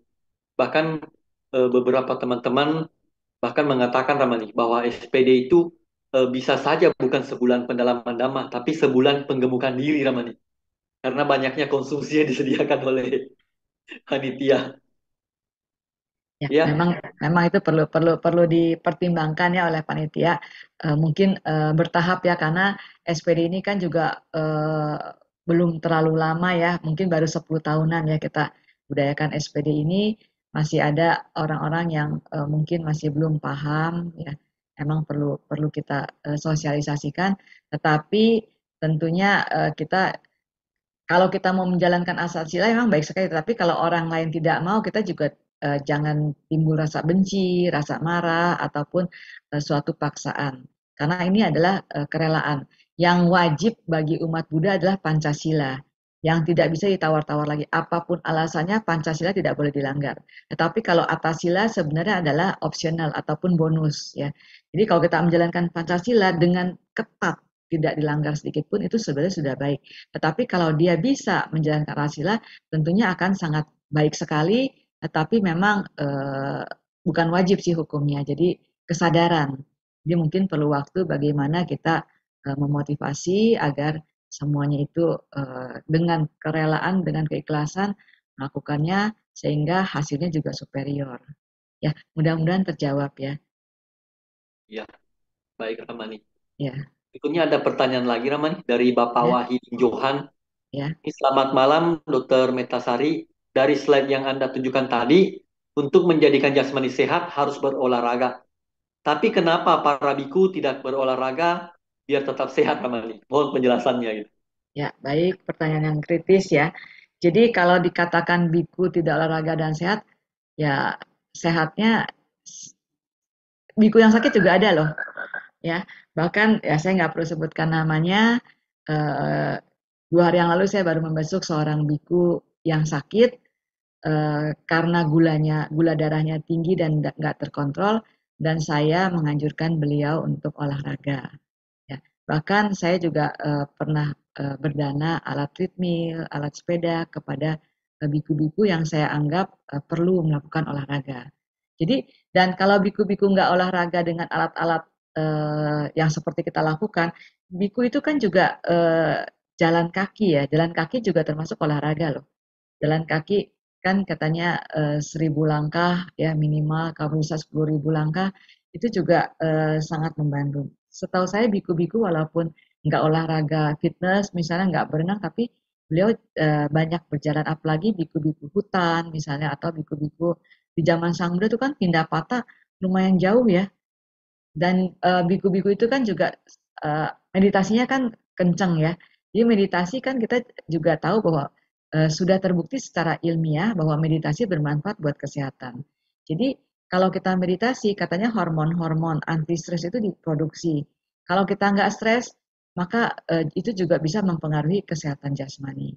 Tetapi eh, bukan berarti biku-biku itu tidak aktivitas fisik. Ya, kalau kita lihat mungkin kalau biku-biku di kota terkesan tidak aktivitas fisik, tapi nggak semua biku tinggal di kota kan. Biku-biku yang tinggal di daerah-daerah rural atau di daerah, masih banyak juga biku hutan sampai saat ini. Dan saya juga masih banyak melihat biku-biku yang jalan kakinya itu lumayan jauh. Kalau belum lama ini kita melihat tudong ya, biku jalan berapa berapa kilometer itu. Itu juga olahraga sebetulnya, aktivitas fisik juga. Ya, jadi saran saya sih eh, kita tetap berolahraga. Kalau biku memang mungkin dengan bantuan eh, meditasi yang optimal, maka itu juga bisa membantu kesehatan fisiknya yang mungkin aktivitas fisiknya kurang banyak ya, tidak sebanyak kita. Tetapi survei membuktikan aktivitas fisik itu sangat berpengaruh buat kesehatan kita. Bagaimana, terjawab nggak? Iya, saya rasa terjawab Ramani. Nah, Ya, berbicara tentang meditasi Ramani, ya, ini kebetulan ada pertanyaan dari YouTube dari Ibu ya, Darvina. Ini sepertinya nyambung dengan eh, apa yang setelah Ramani sampaikan. ya. Namun budaya Ramani izin bertanya kata dia. Bagaimana pengaruh meditasi terhadap kesehatan jasmani? Terus yang kedua Ramani, apakah meditasi dapat menyembuhkan penyakit kronis seperti kanker, penyakit jantung, dan hipertensi? Nah mungkin itu dulu Ramani. Ya, baik, pertanyaan yang baik ya. Jadi memang di negara-negara maju, di universitas-universitas di Amerika ya, itu mereka mengadakan penelitian dengan alat MRI ya. Orang yang meditasi dengan orang yang nggak meditasi itu terjadi perbedaan. Orang yang meditasi itu terjadi pengeluaran hormon-hormon anti stres yang lebih banyak dan penekanan hormon-hormon stres. Nah, dari sini kita ketahui kalau hormon-hormon relaksasi itu optimal, maka fisiologi ataupun cara kerja organ-organ tubuh kita akan optimal. Fisiologi tubuh kita akan bekerja dengan baik, maka secara tidak langsung itu mempengaruhi kesehatan jasmani. Di rumah sakit tempat saya bekerja juga pernah ada klinik stres, di mana dokternya yang non-Buddhis mengadakan penelitian kepada pasien-pasien yang mengaku stres, diperiksa ujung jarinya dengan alat komputer, lalu disuruh meditasi selama 30 menit. Kemudian diperiksa ulang dan terjadi relaksasi yang bermakna pada orang-orang yang melakukan meditasi itu. Dan saat ini juga kita mungkin bisa lihat ya, di sekitar kita saya punya seorang teman juga aktivis di KMBJ dulu. Dia kena penyakit lupus, dia badannya sudah bengkak, untuk ke WC aja harus dipapah. Ya, usianya masih muda, pada waktu itu belum 40 tahun. Karena suaminya berselingkuh, kawin lagi, stres berat. Dengan berbagai macam obat dia belum mendapatkan kesembuhan ternyata, dan akhirnya dia sembuh dengan dibantu dengan meditasi. Saat ini dia sudah sehat, ya sudah cantik seperti semula, dan dia juga bersedia untuk dikomunikasikan atau dikonsulkan kalau ada orang yang kena penyakit lupus ataupun penyakit-penyakit yang berat akibat stres. Ya, jadi ada beberapa kasus yang memang saya lihat itu sangat luar biasa ya, yang mungkin juga Titi Puspa ya, kan pernah saya share videonya waktu seminar kemarin. Beliau juga mengaku pada waktu itu tumornya itu menjadi sembuh setelah dia ikut meditasi. Demikian pula dengan ibu yang Erlina ya, Erlina mungkin teman-teman juga tahu, beliau juga katanya tumornya mengecil setelah meditasi secara intens. Jadi sebetulnya ada kasus-kasus yang kita bisa lihat bagaimana dampak meditasi terhadap kesehatan. Dan juga mungkin yang pernah dengar ceritanya tentang Goenka ya, Goenkaji, beliau adalah seorang pengusaha, beliau seorang pengusaha yang sukses, berdagang keliling dunia, tapi kena penyakit migrain. Beliau sudah berobat ke berbagai negara, ke dokter-dokter yang sangat terkenal, tapi nggak sembuh. Akhirnya beliau masuk ke center meditasi. Dan ketika itu, guru meditasinya mengatakan, kalau kamu ingin meditasi untuk mendapatkan kesembuhan, maka kamu mengecilkan, merendahkan arti meditasi. Tapi kalau kamu mengikuti meditasi dengan sungguh-sungguh, saya jamin pasti akan bermanfaat. Dan karena Goenka merasa tidak mempunyai pilihan lain, dia akhirnya mengikuti meditasi tersebut, dan ternyata migrainnya menjadi sembuh, dan akhirnya dia mendirikan center-center meditasi di berbagai negara. Hampir semua negara Eropa ada center meditasinya, termasuk juga Amerika, Australia. Ya. Saya pernah ke center meditasi beliau yang di Texas. Itu pesertanya adalah orang-orang bule ya, orang-orang Amerika ya, orang Asianya nggak banyak. Bahkan ketika saya datang waktu itu hanya saya yang rambutnya hitam, yang lainnya semuanya orang Amerika. Jadi meditasi ini sudah diakui bermanfaat buat kesehatan oleh orang-orang yang non-Buddhis. Sehingga nggak heran kalau sekarang kita sering melihat ada kegiatan-kegiatan meditasi yang profesional ya, dalam arti berbayar dan juga banyak pesertanya walaupun berbayar karena manfaat yang sudah dirasakan oleh orang-orang yang sembuh dari berbagai penyakit. Ya, bagaimana terjawab nggak? Iya, Ramani. Terus pertanyaan yang keduanya, Ramani, tadi mungkin belum. Ya, Apakah ada metode-metode meditasi yang spesifik yang bisa menyembuhkan penyakit kronis begitu, Ramani? ya. Eh, Kalau dikatakan spesifik, saya sendiri belum pengalaman ya, tetapi secara umum kalau kita lihat secara teori dan bukti-bukti ilmiah itu di, tidak disebutkan metode yang harus digunakan, tetapi pada prinsipnya semua meditasi-meditasi yang menimbulkan ketenangan itu tentu itu menimbulkan perbedaan dalam kerja sistem otak yang tentunya mempengaruhi sistem hormon dan sistem fisiologi. Menurut saya semua meditasi adalah baik ya dan cocok-cocokan ya karena tiap orang berbeda. Kan Sang Buddha mengajarkan ada 40 objek meditasi samatha bhavana ya. Saya kira samatha bhavana yang lebih cocok kalau untuk penyembuhan. Mengenai metodenya silakan dipilih karena nggak semua orang cocok.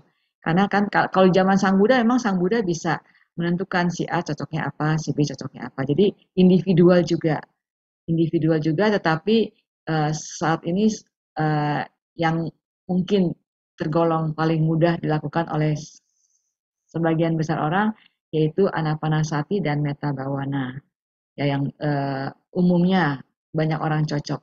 Tapi kalau nggak cocok bisa diganti metode lain. Yang penting meditasinya itu bisa menimbulkan rasa tenang, damai, dan bahagia. Jangan stres. Jadi jangan terlalu berharap, oh saya mau meditasi supaya sehat misalnya. Tetapi nggak harus dituntut seperti itu, nanti malah jadi stres, jadi tegang. Kok saya udah meditasi kok nggak sehat-sehat misalnya ya. Jadi kalau kita melakukan metode sesuai dengan instruksi guru, maka kita pasti akan mendapatkan manfaatnya. Kalau kalau GoEnka yang sembuh dari penyakit migrain, beliau melakukan meditasi dengan memperhatikan nafas, ya memperhatikan keluar masuknya nafas di lubang hidung untuk 3 hari pertama, kemudian memperhatikan perasaan yang muncul di sekujur tubuh. Apapun yang muncul, kita terima dengan lapang dada, tidak bereaksi, ya. Menerima semua yang ada tanpa bereaksi. Jadi misalnya kita merasakan gatal, ya, kita amati gatal, nanti rasa gatal itu akan hilang. Ya, itu yang dilakukan oleh Goenka yang menyembuhkannya dari penyakit migrain. Jadi mungkin ini juga bisa dicoba ya. Kalau ajaran Buddha kan kita jangan merisaukan yang sudah, jangan menyesali yang sudah terjadi, jangan risaukan yang akan datang. Hidup saat ini sekarang. Nah, kalau kita bisa melakukan itu, karena kita yakin bahwa semua yang terjadi, semua yang muncul di 6 indera kita adalah wipaka, adalah akibat karma, sedangkan apa yang kita lakukan sekarang adalah karma yang baru.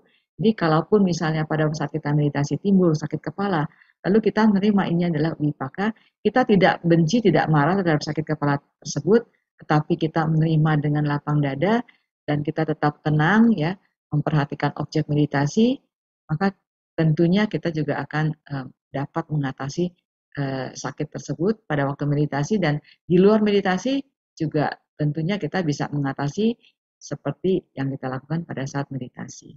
Ya, jadi mengenai objeknya mungkin bisa dicoba. Kalau bisa saya anjurkan bergurulah, carilah seorang guru, lalu nanti mungkin dengan bimbingan guru kita bisa mendapatkan objek yang cocok ya, sehingga kita bisa mendapatkan ketenangan yang tentunya bisa berdampak pada kesehatan.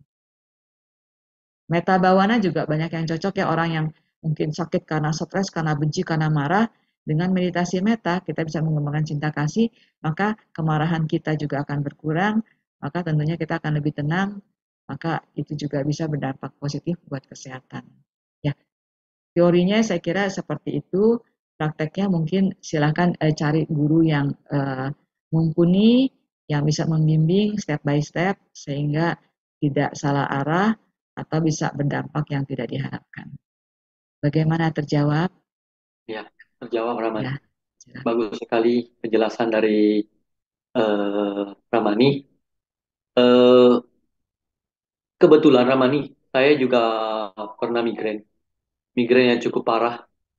Tapi suatu ketika saya diajak sama teman untuk ikut meditasi dengan metode dari Goenka di Gunung Gelis. Pada waktu itu entah betul-betul seperti mungkin dikatakan oleh orang keajaiban, migrain itu hilang. Tapi prosesnya tidak semudah itu Ramani. Migrain kan pada waktu itu kan obat-obatan itu semua disimpan, tidak bisa minum obat-obatan Ramani. Migrain saya itu muncul di satu sisi, bertahan selama sehari minum obat, terus setelah itu pindah ke sisi yang lainnya lagi. Dilarang minum obat, hari ketiga baru betul-betul hilang. Dan sampai sekarang eh, bahkan boleh dibilang tidak pernah muncul Ramani.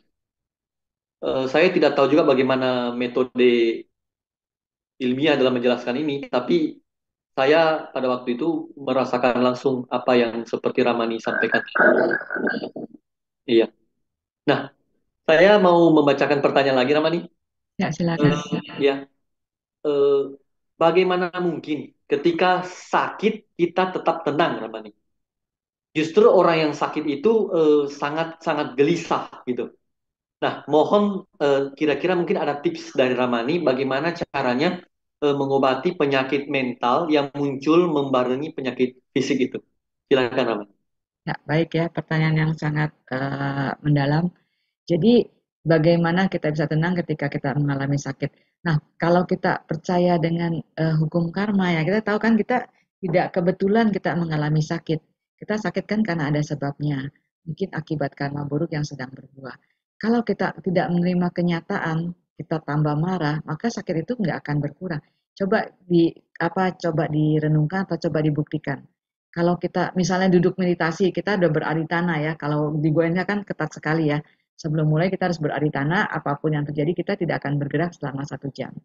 Ketika pertama kali saya mengikutinya, terus terang itu luar biasa nungguin 1 jam berlalu. Kesemutannya hampir nggak tahan. Tetapi dengan tekad yang kuat, saya sudah beraditana, tidak akan bergerak apapun yang terjadi selama 1 jam. Maka suatu saat itu saya merasa seperti nembus sesuatu gitu loh, seperti sesuatu yang keras tertembus dan buyar gitu. Nah sejak itu nggak sakit lagi. Saat ini saya bisa duduk 3 jam. Ya. Nah jadi kalau kita bisa berlatih kesabaran dan berpegang teguh kepada tekad, saya kira itu sebetulnya bisa ya. Dan kalau kita sakit, kita bagaimana bisa tenang? Ya mungkin perlu waktu, perlu latihan. Awalnya mungkin kita memang belum bisa menerima kenyataan kalau kita ini sakit kepala, tetapi dengan pemahaman dhamma yang juga lebih lebih mendalam gitu kan, bahwa kita percaya sekali bahwa semua adalah anicca, semuanya adalah berubah, termasuk rasa sakit itu juga tidak akan selamanya kan. Rasa sakit juga suatu saat akan hilang, akan berkurang. Nah, dengan keyakinan pada ketidakkekalan, maka kita tahu sakit ini pun nggak kekal, sakit ini pun suatu saat akan berlalu. Ya kan, dengan keyakinan seperti itu mungkin kita juga bisa lebih lebih sabar gitu. Ya ini pun akan berlalu. Sakit itu pun nggak akan selamanya, karena kan kesenangan nggak akan berlangsung selamanya, maka kesakitan juga nggak akan selamanya. Nah, kalau kita bisa bersabar sedikit, ya, karena kita sudah bertekad untuk sembuh, saya harus sembuh dengan berbuat baik, karena kebahagiaan yang sejati tidak datang dari kejahatan kan. Kalau kita percaya seperti itu, maka kita harus bertekad bahwa sakit saya pun akan sembuh kalau saya berbuat baik, antara lain melatih kesabaran, memahami dengan sepenuhnya anicca, memahami dengan sepenuhnya 4 kesunyatan mula bahwa hidup ini memang ada penderitaan ya. Dengan pemahaman yang seperti itu dan seperti juga ajaran Sang Buddha bahwa kita harus hidup pada saat ini dan sekarang, yoniso manasikara sati sampajana, maka mestinya perlahan tapi pasti kita bisa mendapatkan kemajuan. Kalau sebelumnya kita belum bisa tahan ya nggak apa-apa, mungkin boleh dibantu pakai obat dulu ya, tapi dosisnya bertahap kita kurangin. Kalau sebelumnya misalnya kita mengkonsumsi 1 tablet, coba dikurangi jadi setengah. Gitu. Nanti setelah kita semakin adaptasi dengan sakit itu, kita bisa mulai jadi 1/4, lama-lama kita bisa stop obat tersebut. Tapi sebetulnya dengan tekad yang kuat mestinya bisa. Termasuk saya juga punya pasien-pasien yang insomnia yang datang kepada saya cuma minta resep untuk obat tidur. Dan kalau saya lihat orangnya itu kooperatif ya, saya biasanya menganjurkan dia untuk meditasi dan ada yang berhasil lepas dari obat tidur tersebut. Karena kita tahu dampak dari obat ya, semua obat adalah racun. Kalau dimakan kebanyakan, ginjal kita juga menjadi taruhannya. Ya, jadi saran saya sih bersabar. Kalau orang lain bisa, masa saya enggak? Ya kan. Jadi cobalah punya keyakinan seperti itu, saya yakin pasti bisa. Ya, bagaimana terjawab enggak?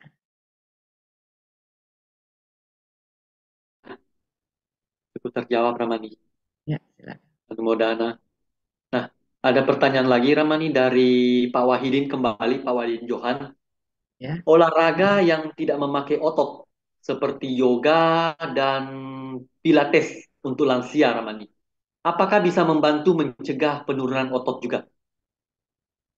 Anumodana. Silakan Ramani. Ya, makasih. Ya, pada prinsipnya semua olahraga itu baik ya. Semua olahraga itu baik. Jadi yoga juga baik ya. Tetapi kalau menurut guru-guru, terus terang saya masih belajar ya dengan saya punya PT, personal trainer.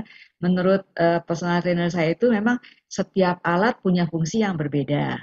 Jadi misalnya untuk otot di lengan kita harus menggunakan alat A misalnya, sedangkan untuk menguatkan otot punggung atas, punggung bawah, ya, dada atas, dada tengah itu alatnya berbeda dalam arti setiap alat punya keunggulan tersendiri.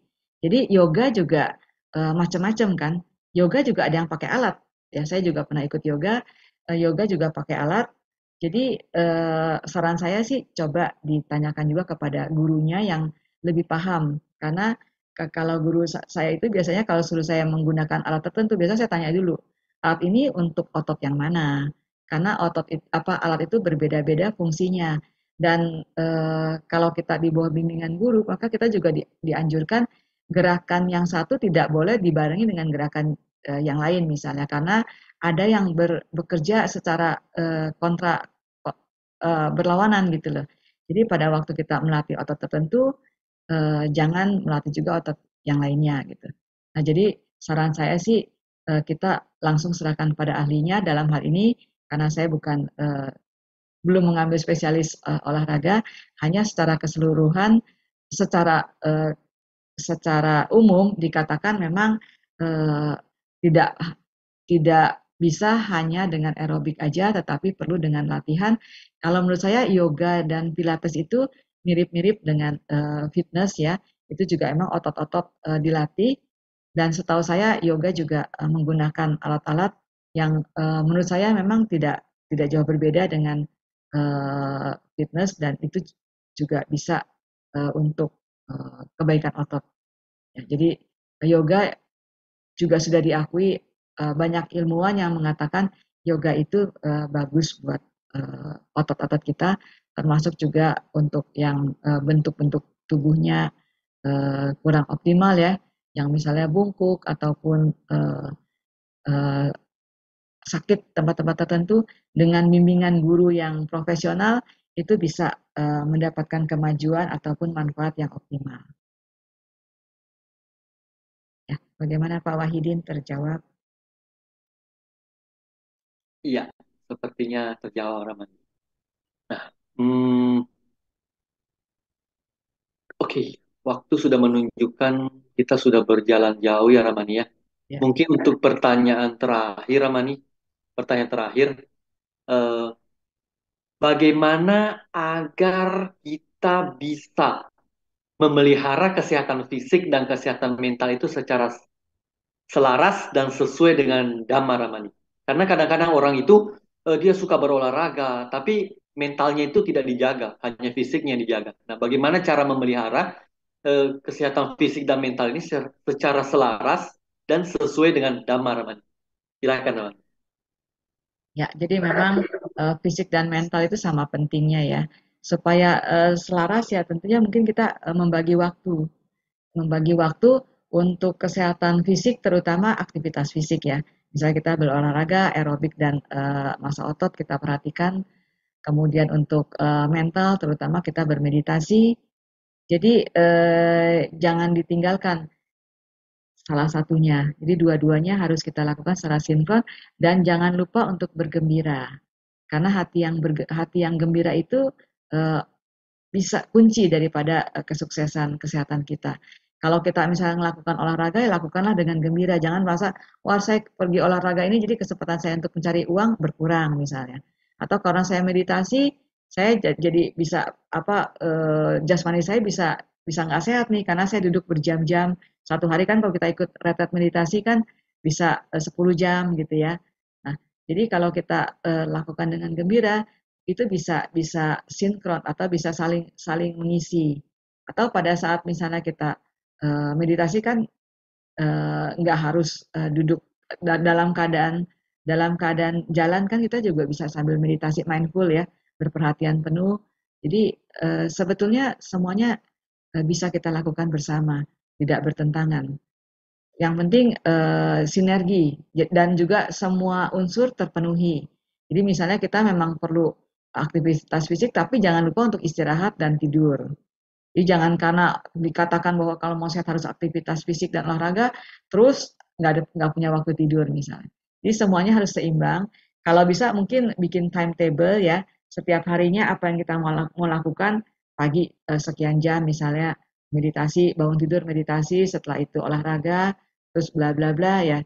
Di kantor misalnya sambil jam istirahat di kantor juga jangan duduk lagi main handphone aja gitu.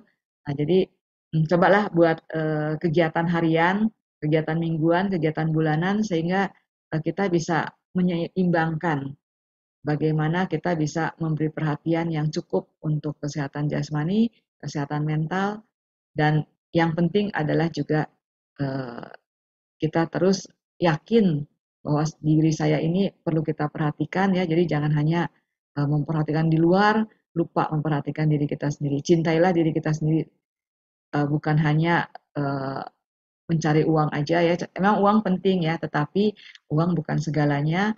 Karena kalau kita terus ngoyo cari duit, akhirnya kita bisa melupakan kesehatan kita. Jadi saran saya, cobalah membuat timetable sehingga di situ kita bisa mengatur waktu kita yang seimbang, kita bisa mengalokasikan waktu kita yang sangat berharga untuk kepentingan kesehatan jasmani, kesehatan mental, dan juga kebutuhan hidup kita, kalau terutama bagi yang masih produktif, masih yang terlibat aktif di urusan kantor. Kecuali yang udah pensiun ya tentunya bisa lebih optimal untuk memaksimalkan waktunya buat kesehatan fisik dan mental.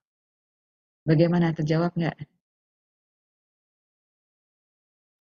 Iya, cukup terjawab Ramani. Mungkin kalau masih ada yang ingin bertanya, boleh nanti japri ke saya ya. Silakan aja, saya bersedia memberikan masukan buat teman-teman yang masih membutuhkan jawaban. Semoga semuanya bisa mendapatkan kesehatan jasmani dan mental seperti harapan kita semua. Sangat baik sekali Ramani. Pemaparan materi yang telah Ramani sampaikan pada kesempatan ini. Sebelum kita close Ramani, mungkin ada closing statement, kesimpulan dari Ramani untuk materi kita pada hari ini. Silakan Ramani. Ya, baik. Ya, kita tahu ya bahwa Sang Buddha mengatakan bahwa sangat sulit untuk bisa terlahir sebagai manusia. Sungguh singkat kehidupan ini ya. Jadi kita harus manfaatkan kesempatan kita terlahir sebagai manusia ini supaya bisa berumur panjang ya. Dan umur panjangnya itu bukan dalam keadaan jompo ya. Umur panjang tapi cuma di rumah sakit seperti hidup vegetatif atau seperti boneka ya. Tapi kita juga harus mempersiapkan agar kita bisa hidup panjang, produktif dan kontributif ya, bisa berkontribusi. Karena itu sedini mungkin kita harus berupaya menjaga kesehatan jasmani dan mental. Seperti yang sudah saya sampaikan, agar kita bisa mempunyai kesempatan yang banyak untuk memupuk parami demi tercapainya maga, pala, dan nibbana. Semoga semua makhluk sehat, damai, bahagia. Sadu, sadu, sadu. Selanjutnya, acara ini saya kembalikan kepada peranata acara. Baik, Anu Modana kami ucapkan kepada Ramani Metasari Sim dan juga Romo Kennedy yang sudah selama beberapa jam ini kita membahas tentang kesehatan dan bagaimana keterkaitannya dengan mental juga dan juga jasmani. Dan ini tentunya semoga bisa membawa manfaat bagi kita dalam kehidupan sehari-hari. Iya, baik. Sebagai wujud apresiasi kita, acara selanjutnya adalah penyerahan sertifikat apresiasi kepada narasumber oleh panitia acara. Kami persilahkan kepada Bapak Wadila atau yang mewakili. Iya, baik. Saya akan mewakili panitia untuk menyerahkan sertifikat. Dengan ini kami selaku panitia SPD Sebulan Pendalaman Dhamma tahun 2023 yang diselenggarakan oleh Dhamma Sakaca Online dari KBTI Keresidenan Besuki dalam rangka menyambut Hari Trisuci Waisak. Kami menyerahkan sertifikat kepada Ramani Pandita Dr. Sim Metasari pada kesempatan ini atas partisipasinya sebagai narasumber. Semoga Ramani berkenan menerima sertifikat dari panitia. Baik, terima kasih Anu Modana untuk kesempatan yang diberikan. Semoga apa yang saya sampaikan pada malam hari ini bermanfaat bagi semua. Semoga semua makhluk hidup berbahagia. Sadu, sadu, sadu. Aduh, sadu, sadu. Sekali lagi kami ucapkan terima kasih yang luar biasa kepada Ramani Sim dan juga kepada Romo Kennedy yang sudah membawakan acara dengan sangat baik pada hari ini dan juga materinya dengan sangat luar biasa seperti itu bisa kita praktikkan. Sebelum kita tutup dengan nama Karapata, marilah kita melimpahkan jasa-jasa kebajikan kita pada malam hari ini dengan membacakan Patidana yang akan dipimpin oleh Ramani Sim. Apakah berkenan, Ramani? Ya, baik. Punya sidani katasa yana nyani katani me te sanca bagino hontu satananta pamanaka yepia gunawantaca mayang mata pita dayo ditame capya ditawa anye maja tawerino satati tanti lokasming te bu maca tuyonika pance kaca tuwokara samsaranta bawa bawe nyatang ye pati daname anu modantu te sayang ye cimang napa jananti dewa te sangi wedayung mak yadi nana punyanang anu modana hetuna sabe sata sada hontu awera sukha jiwino kema padanca papontu tesa sasi jatang subah. Sadu, sadu, sadu. Marilah kita tutup acara sebulan pendalaman Dhamma dengan membacakan Parita Nama Karapata yang dipimpin oleh Romo Kennedy. Marilah kita merangkapkan kedua tangan dan memberikan penghormatan kepada guru agung kita. Arahang Samma Sambuddho Bhagawa. Arahang sama sambuddho Sambuddho Bhagawa Buddhang Bhagawantang Abhiwademi. Buddhang Bhagawantang Abhiwademi. Sang Bhagawa yang Maha Suci, yang telah mencapai penerangan sempurna, aku bersujud di hadapan Sang Buddha, Sang Bhagawa. Swahato Bhagavata Dhammo. Swakahato Bhagawata Dhammo Dhammang Namastami. Dhammang amasami. Dhamma telah sempurna dibabarkan oleh Sang Bhagawa. Aku bersujud di hadapan Dhamma. Supatipanno bhagavato sawaka sangho Supatipanno bhagavato sawaka sangho. sanghang namami. Sanghang namami. Sangga siswa Sang Bhagawa telah bertindak sempurna. Aku bersujud di hadapan Sangha. Ya, baik Bapak Ibu Saudara-saudari sedama sekalian. Selanjutnya saya akan membacakan puisi yang juga untuk melengkapi kegiatan kita pada malam hari ini dengan judul Memelihara Kesehatan Fisik dan Mental karya Saudara Tebi. Mari kita menjaga kesehatan fisik, membugarkan diri, sehat nan damai. Mari kita menjaga kesehatan mental, meningkatkan perhatian, menerima kehidupan apa adanya. Mari sehatkan fisik dan mental agar dapat menambah kebajikan, meningkatkan kualitas hidup yang lebih baik dari waktu ke waktu. Fisik mendukung mental, demikian mental mendukung fisik. Mari kita merawat diri ini dengan baik agar hidup indah di setiap waktu dimanapun kita berada.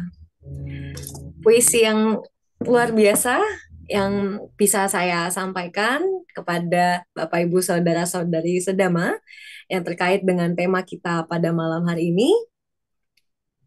Dan setelah kita memanjatkan parita suci dan juga mendengarkan uraian Dhamma, kami juga membuka kesempatan bagi Bapak, Ibu, Saudara-saudari sedama semua untuk melakukan kebajikan lainnya, yaitu dengan berdana untuk menokong perkembangan Buddha dan Dhamma. Donasi Dhamma Sakaca online dapat disalurkan atas nama YAY Surya Dhamma Indonesia Jaya pada nomor rekening yang tertera. Bapak Ibu Saudara-saudari sedama bisa memfoto. Dan selanjutnya juga untuk acara selanjutnya di Dhamma Sakaca SPD selanjutnya pada episode ke-16 ada narasumber kita Ramani Santi yang akan membawakan Mahacata Rika Saka Sutta.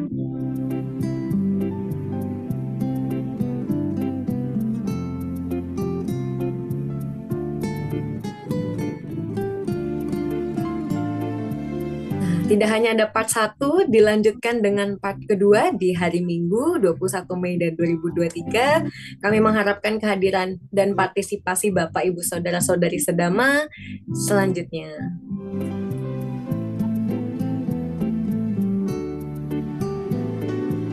Juga ada kegiatan chanting pagi sore bersama dengan Biku Teja Punyo Mahatera dilakukan setiap hari pukul 16 sore.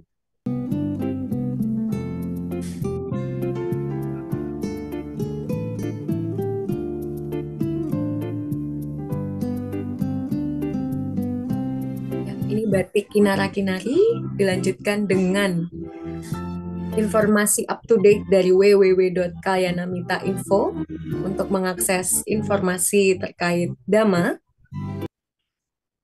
Ya, baik. Tadi sekian dari beberapa kegiatan berdana yang dapat kita lakukan. Akhir kata, kami mohon maaf jika ada kekurangan dalam acara ini dan terima kasih kami ucapkan kepada Yang Mulia Biku Sangga, Yang Luhur Samanera Atasilani, yang terhormat Romo Ramani, Bapak, Ibu, dan Saudara sedama yang telah mengikuti sebulan pendalaman Dhamma pada hari ini hingga selesai. Semoga kita terus bersemangat melakukan kebajikan, khususnya di bulan Waisak ini. Saya Feni dan seluruh panitia pamit mohon undur diri. Sotihotu, selamat malam dan selamat beristirahat.